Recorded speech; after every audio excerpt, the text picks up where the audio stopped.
once you've got your outline subject, I want you to start doing what I call pushing the tone in. And I'm going to just go in a bit closer so you can see. Can you tell me, Sue, is this in focus? Yes.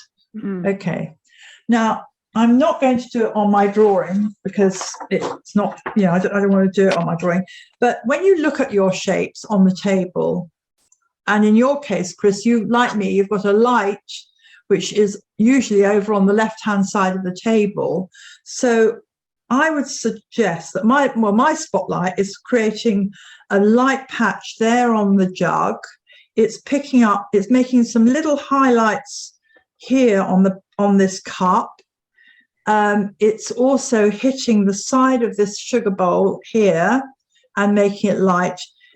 And the other side is darker. Is it more in shadow? So at the moment, I'm beginning to, and this here, which is the little cloth on the tray, is definitely in shadow. So I'm just working my way now across the composition, beginning to indicate where the light and dark areas are on the cups. Now, you can also do it with you weighting up your line. So, for instance, the front edge of this cup, if I wanted to, I could make it heavier than the back edge, and that would bring that front edge forward. Can you see that? Yes. And I could do the same on the saucers. I haven't done any of this weighting up of the line yet. At the moment, I'm just doing shading, what I call shading. Now, for the sake of everybody, if you could just look, when I use my pencil to do this, I'm very careful about going round in circles. Oh dear, you can't see that, can you? I'm going round in circles so if I'm doing a dark edge, say here on the shape, I might start by just lightly going over the whole bit where the dark tone is. What I like to avoid is getting directional lines from the pencil. So that's why I have it on its side, okay? And you will find that as you go towards the right to the outer edge of a shape, that it's not as dark as the tone that's a little bit further round, okay? So in other words, this edge here, you might lift off some of the tone and have it a bit lighter. You can use your pencil slightly more lightly, so you can create lighter shading, and you can use it very, very delicately indeed without hardly any pressure on the paper. So you just go round in circles and it creates a nice light tone. Can you see that? Yeah. Now, what I don't like seeing, if I was doing a shape, is, you can do this sort of shading. You can do what's called cross-hatching. Yes. You can do that, but it doesn't really describe it can flatten the shape rather than make it rounder. Whereas if you work at it and do this sort of shading, you can actually build it up and you can make the thing almost feel like it's three-dimensional. Now, what I was saying about weighting up the line, if you've got a cup here and the cup is actually near to you with its handle, whatever it is, going down here, you might want to say, well, this edge is closer to me, so I could actually make it slightly richer, darker line. The back edge, which is further away from me, I'm going to keep very, very light. I might almost rub it out altogether. It still reads because the eye will follow that shape through, or round, shall we say. Down the bottom of the cup, which is what I was saying to Shelley, it's very critical that if it's further away from your eye level, that this edge here is round. And if it's down on touching the table, then it would be a good idea probably to put some, rich, dark, velvety tone down there, because the light won't get to that point at all. All right? Yeah. So really look at what's happening. If you've got lights on all over the place, it might be an idea to just turn off something, as long as you can still see, so that you have a concentration of light on your shapes which is coming from an angle, from one direction, then you can see the tones on the shapes more easily. The other thing that you can do is to half close your eyes and look at your subject. And, that's a very good way of finding out where the lights and darks really are. The other thing I would recommend doing, if you've got some spare paper, is to, once you've started to put a bit of tone in on your drawing, so you don't smudge the graphite, which already is smudging on mine because I put my hand over it and my pencil is pretty soft, I would put a piece of paper under your hand so that you don't drag the graphite across the drawing. Yeah.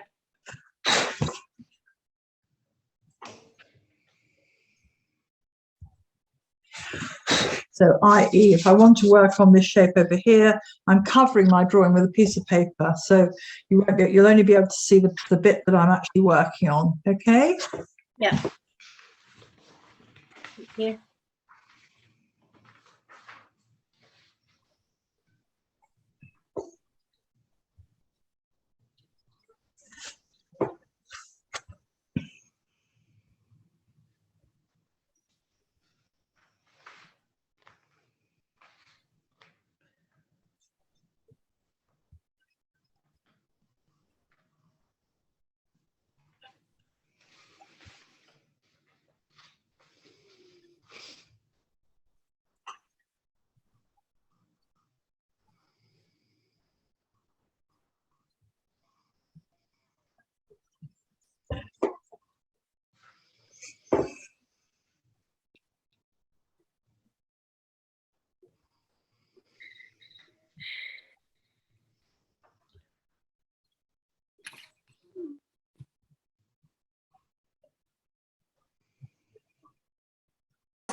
And remember, you can use your rubber to lift out highlights. So if you want to make a sharp highlight and you've got a hard rubber, you've got a little edge on it, you can literally go back and at the end just go around with the rubber. You'd be surprised how much without realizing it you get graphite everywhere. And it's quite nice to lift it out with a clean rubber so that you can have little sharp highlights here and there that will indicate where the light is rather, sorry.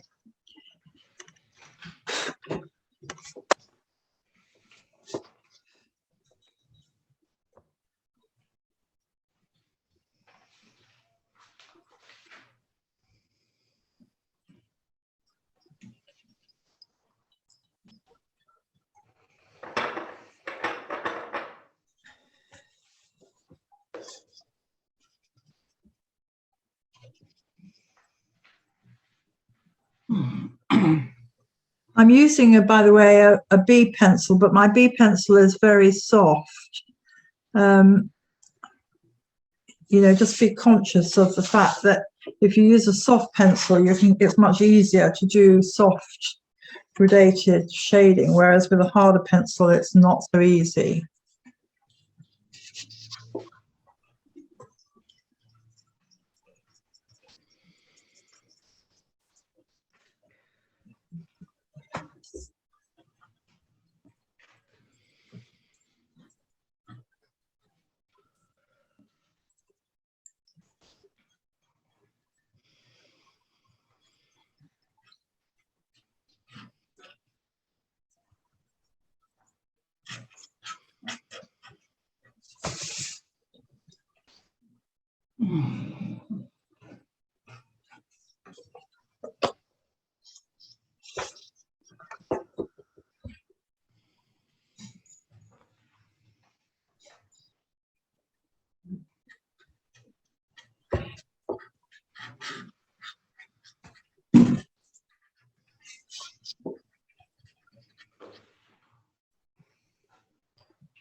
Right, it's very important that you do not put big, hard, dark edges around everything. I have indicated a dark line I've weighted up the line on the front of the jug and the front of the cup and the front of the spoon because I want those edges to come forward, but I'm not going to treat the back edges in the same way. I'm going to leave those soft.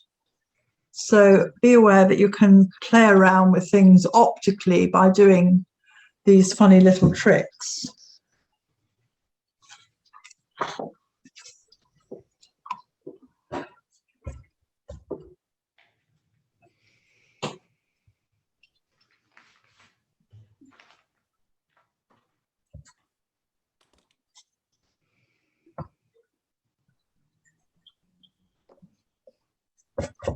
I don't know if you can see this, but Sel and I don't know whether Prue has as well, acquired these very useful erasers they're in a kind of, they're like a pen tool.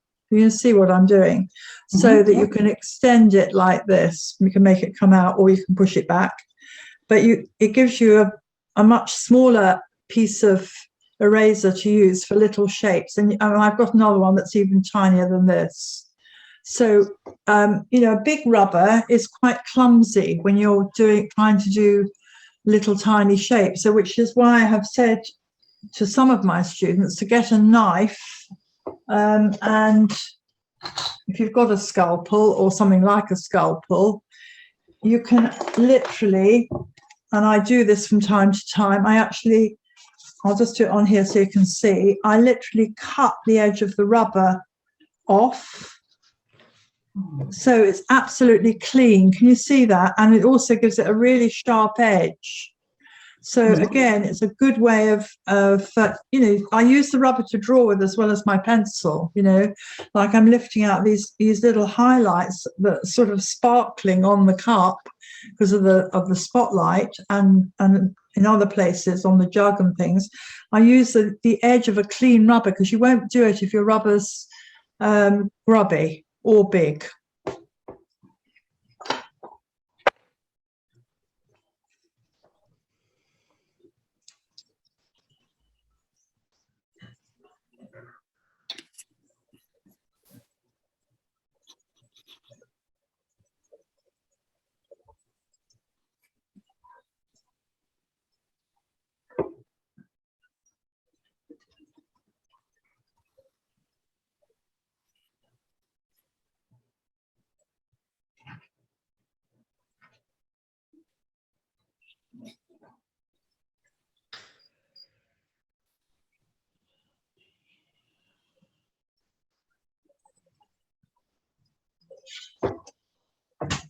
Now you see this little pot here. I don't know if you could just look. At the moment it's got a line down the edge, but I don't actually need a line because I'm using the background to create the tone, and I'm going to rub out the line around the shape, if you see what I mean, and allow my eye to do the work, or your eye to do the work when you read it. So it still reads, but the tone is behind the shape rather than actually on the shape, you see what I mean? So that is a clean edge without any line on it, right?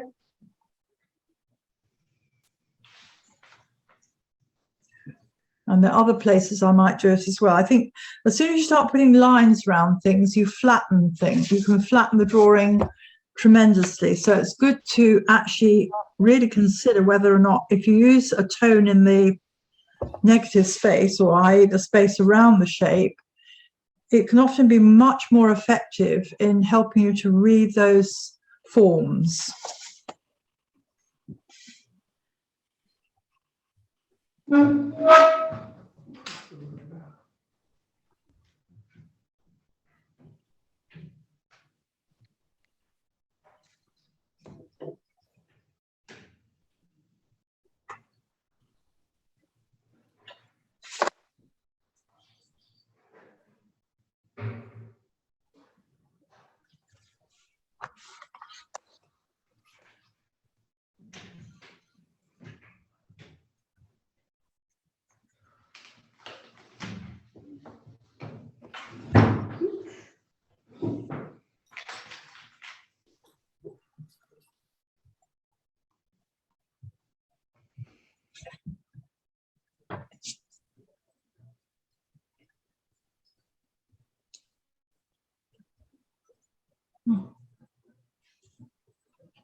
Does anybody want to ask anything, or are you all right? Everybody's very quiet.